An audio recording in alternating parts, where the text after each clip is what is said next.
नमस्कार दोस्तों, स्वागत है आप सभी का आपके अपने स्टडी चैनल एडी कॉन्सेप्ट पर। तो आज हम लोग बच्चों बात करने वाले हैं कि डीएलएड इंट्रेंस एग्जाम जितने लोगों ने दिया हुआ है तो उसका एडमिशन लेने के लिए आप लोगों को कौन कौन से डॉक्यूमेंट की जरूरत पड़ती है, ये सारा कुछ हम काफ़ी विस्तार से समझने वाले हैं। ठीक है बच्चों, और हम बता भी देंगे आप लोग कौन कौन से डॉक्यूमेंट आप लोग कंप्लीट करवा के रख लीजिए, जिससे आपको बाद में परेशानी नहीं होगी। तो वीडियो को बच्चों लास्ट तक देखिएगा, आपके सारे डाउट जो भी मन में आ रहे हैं सारे के सारे दूर हो जाएंगे। और बच्चों जितने लोग वीडियो को देखते हैं भैया, लाइक और चैनल को सब्सक्राइब नहीं करते तो भी कर दिया करो। ठीक है, तो सबसे पहले बच्चों पर तो बात करेंगे कि कौन कौन सी चीज़ें जरूरत पड़ती हैं आपको एडमिशन के लिए। सबसे पहले चलेंगे बच्चों अपना रिजल्ट। अब ये रिजल्ट क्या होता है, देखो सबसे पहले आप लोगों ने भी सबने एग्जाम दे दिया। अब एग्जाम के बाद बच्चों क्या आएगी आपकी आंसर की आने के बाद आपका क्या आएगा रिजल्ट, जिसमें आपकी रैंक दी होगी, नंबर लिखे हो, कट ऑफ लिखे, सारा कुछ लिखा होगा, उसको बोलते हैं अपन लोग रिजल्ट। तो वो चाहिए पड़ेगा आपको। देन आपको एडमिट कार्ड। अब काफ़ी सारे लोगों के मन में डाउट आ रहा है कि भैया सर ये एडमिट कार्ड तो हमारा जब हम एग्ज़ाम देने गए जब तो जमा कर दिया गया है, तो कोई दिक्कत नहीं है। देखो काफ़ी सारे लोगों ने अपने मोबाइल में चेक किया था, पीडीएफ डाउनलोड करके, तो पीडीएफ फॉर्म में पड़ी होगी, उससे आप लोग प्रिंट आउट निकलवा लीजिएगा। ठीक है, अगर उससे भी ना निकले तो कोई दिक्कत नहीं है, अभी हम डिस्क्रिप्शन में लिंक दे देंगे, तो उस लिंक पर जाके क्लिक करना, वहाँ से भी आप काफ़ी आसानी से अपना एडमिट कार्ड डाउनलोड कर पाओगे। ठीक है, तो उसमें कोई दिक्कत नहीं है। इसके बाद चलेंगे बच्चों, देखो जब आपका रिजल्ट आएगा ना तो फिर आप क्या करोगे बच्चों, काउंसलिंग कराओगे, तो उस काउंसलिंग की पीडीएफ होना चाहिए। जब काउंसलिंग कंप्लीट हो जाएगी फिर आपको क्या मिलेगा बच्चों, अलॉटमेंट लेटर, यानी कि आपको उसमें कॉलेज पता चल जाएगा कि आपका कॉलेज, आपको कौन सा कॉलेज मिला हुआ है। ठीक है, तो आप अलॉटमेंट लेटर लेके जाएंगे। देन इसके बाद आपका 10 और 12 की मार्कशीट लेकर जाना पड़ेगी। ठीक है बच्चों, ओरिजिनल भी लेकर जाना पड़ेगी, साथ ही साथ आपको इसकी फोटोकॉपी भी लेकर जाना पड़ेगी। ध्यान रखना बच्चों, ओरिजिनल और फोटोकॉपी दोनों ही लगेंगी आपके यहाँ पे।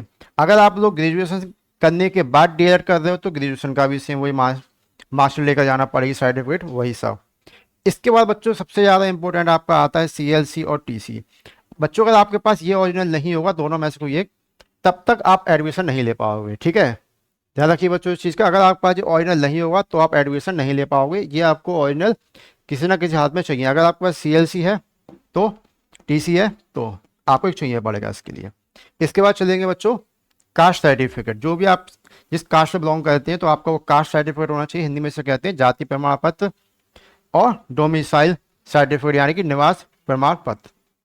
ये सारी की सारी चीज़ें आप लोगों के पास होनी चाहिए। अगर नहीं है तो बनवाने डाल दीजिए, 15 दिन में बन के ये आ जाता है, 10-15 दिन लगते हैं, इससे ज़्यादा नहीं लगता, आराम से बन जाएगा। इसके बाद अपना आय प्रमाण पत्र यानी कि इनकम सर्टिफिकेट होना चाहिए। इसके बाद अगर आप रिजर्वेशन कैंडिडेट हैं जैसे कि ओबीसी, एनसीएल, ईडब्ल्यूएस, तो आपका इसका भी सर्टिफिकेट होना चाहिए। अगर आप फिजिकल हैंडीकैप हैं, ठीक है, तो उसका आपको सर्टिफिकेट चाहिए पड़ेगा। फ्रीडम फाइटर, तो उसका भी आप लोगों ने सर्टिफिकेट चाहिए पड़ेगा।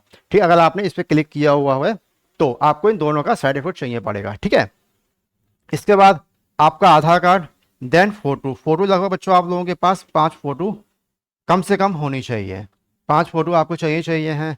इसके बाद बच्चों आपके जो भी सर्टिफिकेट है इसके कम से कम 2 फोटो कॉपी आप लोग करवा के ले आइएगा। ठीक है, 2 फोटो कॉपी, बस इतना छोटा सा ये प्रोसेस है। बाकी आपको सबसे ज़्यादा दिक्कत पड़ती बच्चों को सीएलसी की, तो भैया इसका थोड़ा सा विशेष ध्यान दीजिए, ऑरिजिनल चाहिए पड़ेगा। ठीक, दूसरी चलेंगे बच्चों, अब आप लोग बोल रहे होंगे सर अगर हम ये ओरिजिनल दे देंगे, 10 और 12 के मार्क्स सर्टिफिकेट सब दे देंगे ओरिजिनल, तो हमको ये वापस कब मिलेगा। तो आप जब चाहो ये तब आपको वापस मिल सकता है, बस खाली एप्लीकेशन लिखना होती है। अगर आपको मतलब जल्दी ही चाहिए है तो, कुछ अर्जेंट काम आ गया कहीं ना कहीं लगानी है, तब जाके आपको मिल जाएगा। अदरवाइज आपको 4-5 महीने में, 3-4 महीने में आपको कॉलेज वाले खुद ही दे देते हैं। ठीक है, इतना कोई बहुत बड़ा इशू नहीं है ये। तो उम्मीद करेंगे बच्चों हमने आपको सारी चीज़ें काफ़ी अच्छे से समझा दी होंगी। ठीक है, समझ में भी सारा कुछ आप लोगों को आ गया होगा। ठीक, और इसकी लिंक बच्चों भी डिस्क्रिप्शन में हम दे देंगे, तो अपना एडमिट कार्ड डाउनलोड करके रख लेना। ठीक है, तो उम्मीद करेंगे बच्चों आपको सारा कुछ काफ़ी अच्छे समझ में आ गया होगा। अगर अभी भी आपके मन में कोई ना कोई डाउट चल रहा है, कोई भी चीज़ ऐसी समझ में नहीं आई है, तो कमेंट करके जरूर पूछिएगा, हम उसका रिप्लाई जरूर देंगे। रिप्लाई अगर वहाँ पे नहीं दे पाए तो एक और सेपरेट वीडियो हम दोबारा से बना देंगे। धन्यवाद दोस्तों।